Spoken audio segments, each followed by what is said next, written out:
Welcome to Meaningful Mornings.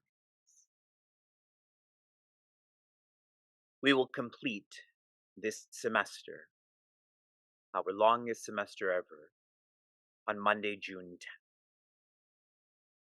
That means 10 weeks from today, we will have our final gathering, and then we will not commune through Meaningful Mornings for 5 weeks. That too is our longest pause ever. We will recommence on Tuesday, July 16th. I share this with you because in Srimad Bhagavatam, the original Bhagavatam, is not 18,000 verses, it is only 4. And the 4th verse or teaching states about how effective Anvaya and Vyatireka are. Vyatireka means to remove, to make absent, and Anvaya is that which remains. I'm sharing this because when we are more conscious about what we have, then when there's a pause, when we don't commune, what we have been steady with, sincere with, will remain. But if we take for granted what we have access to, when there's a pause, this won't remain. We will be that ordinary searcher who practices insight in mind, out of sight, out of mind. I know this is not you. I had asked all of you to share what you have learned in chapter 18 so far, and reading your messages is awesome. You've learned that in selflessness there can't be anxiety. You've learned to practice udasina, to rise above relativity, and on and on and on. Be very, very, very careful to not take for granted. That is an ordinary searcher way to live. We are in our 3rd revolution, I mean this physically, around the Bhagavad Gita. The first was our conscious personality, the second our subconscious. Now we're in our 3rd, our unconscious personality. We are in morning 1009. We will complete our mornings into Bhagavad Gita with 1080. What is the Bhagavad Gita?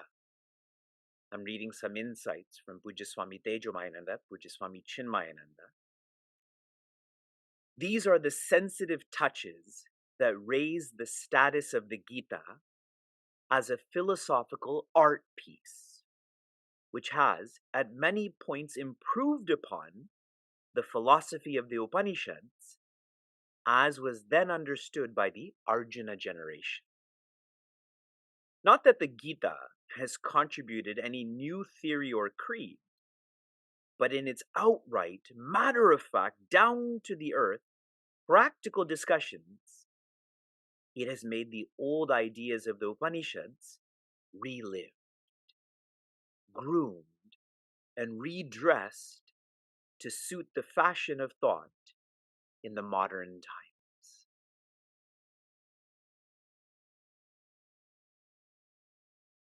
From Bhagavad Gita to chapter 18, Shri Krishna has thus far taught us renounce results, that is tyaga. Surrender actions, that is sannyasa. And be free, that is moksha. We have already been oriented towards this. Chapter 4, Deservershiplessness.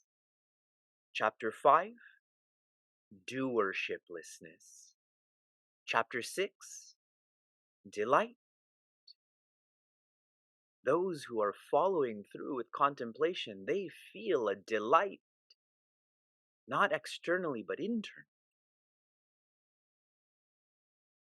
In verse 11, Shri Krishna shares, this is not to be taken literally. The notion of renouncing results and surrendering actions, that will cause one to stagnate. One will become obsolete. This is not to be taken literally. The understanding is, I should renounce results and surrender actions for no reason. This is simply my purpose. My purpose for the day, my purpose for this lifetime. Pujya Swami Tejomayananda shared with us, when we work, when we act, when we live for purity, then we don't get attached. Those who don't renounce results, it's because they're attached. So now self-reflect. Do you struggle with attachment? If the answer is yes, you are working, acting, living, not for purity. You are doing so for a result. Try to elevate that to purity. That's aligned with your fundamental purpose. In verse 12, Shri Krishna shares, if you do take this literally, meaning you've misunderstood what is being shared in this chapter, then you will have to be reborn to learn to not take this literally. Renouncing results, surrendering actions. This is an internal change, an internal transformation. When we are reborn, hopefully we will learn to be more subtle. Those who take matters literally, they're living in a gross way.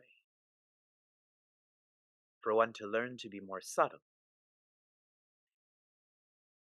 Pujya Swami Tejomayananda had shared, our kartavya karmas, that means our regular responsibilities and special responsibilities, they will keep changing. If you move from a city to another city, it will change. If you have no relationships and then you have one relationship, it will change. Since the responsibilities change, obviously the results will change. Why would you depend on these results that are changing? This attachment is nonsense. Final reflection before we move on to verse 13. Your application from yesterday was to revisit your relationship with rewards versus relaxation. I have found in myself, maybe in you, when you follow that which is right, then you feel like you deserve a reward. You ate well all day, so at night, don't eat well. You worked Monday to Friday, so don't be part of meaningful mornings on Saturday and Sunday. Those who give themselves rewards for rightness, it's just another game, another justification of living for results. And so instead of rewarding yourself, do engage in relaxation. we all need downtime. When I was living in the ashram, our Upanishad class was at 7 a.m. At 7 p.m., after 12 hours of studying and serving, we were not ready to study the Upanishad, so we studied the Ramayana, which is the Upanishad, but shared differently. Do relax if needed, but try to purge this notion of, I deserve a reward. I need a reward. If you eat a really good meal, do you need dessert after? Don't answer that question, but you know theoretically what the answer is, correct? We continue. Shri Krishna loves us too much. You'll see this in verse 13. Panchaitani mahabaho karanani nibodame sankye kritante proktani siddhaye sarva karmanam. Joy. We're going to start in the fourth quarter. Siddhaye, to accomplish, to be successful. Sarva karmanam, in all of your responsibilities, actions. So Shri Krishna is stating, if you want to feel this, okay, that's the implication of the fourth quarter.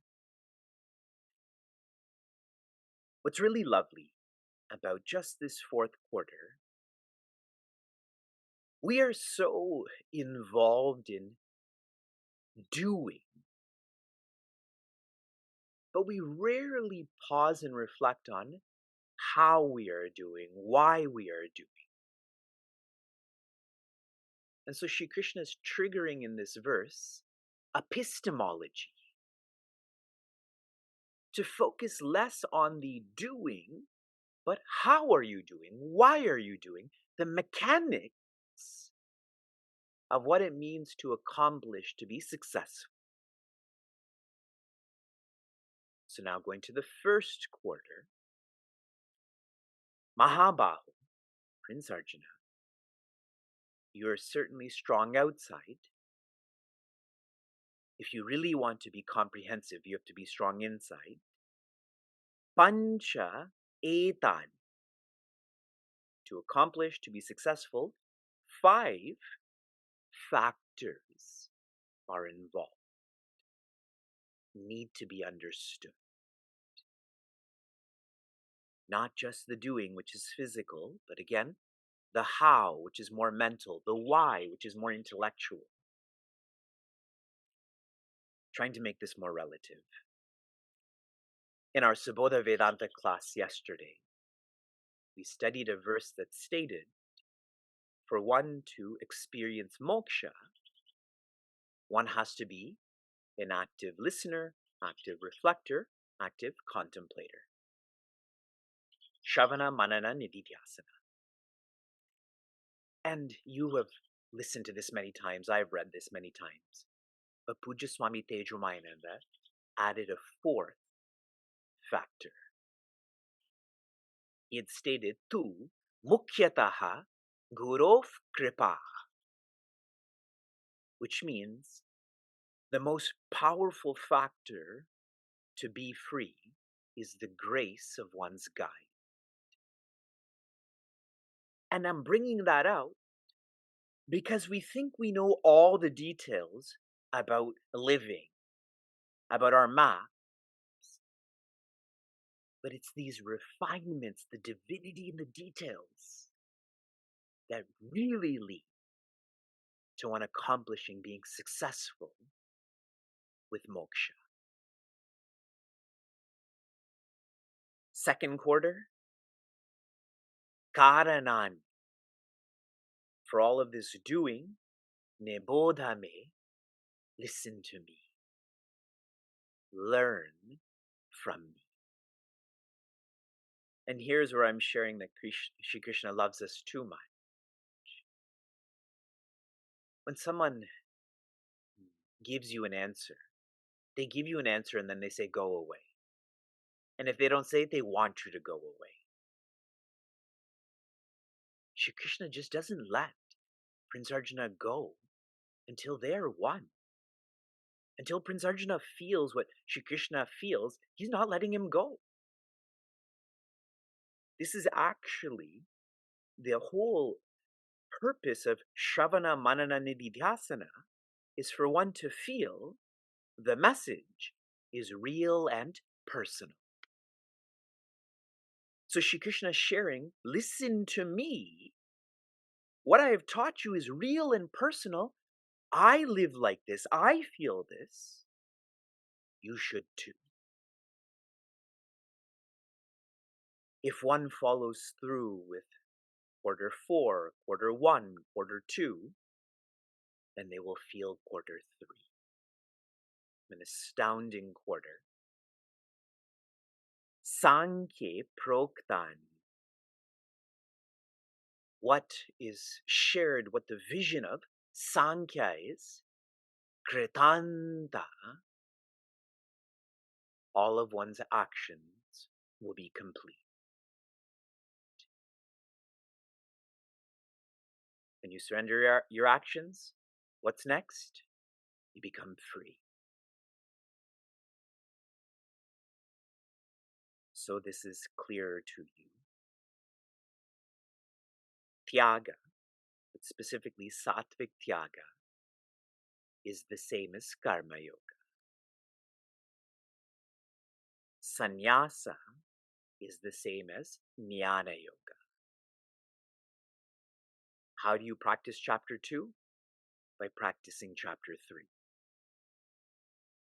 In this quarter, Shri Krishna is taking us to the fulfillment of living by chapter 2, chapter 3. It is kritanta. The purpose is complete. Vedanta and kritanta are synonyms.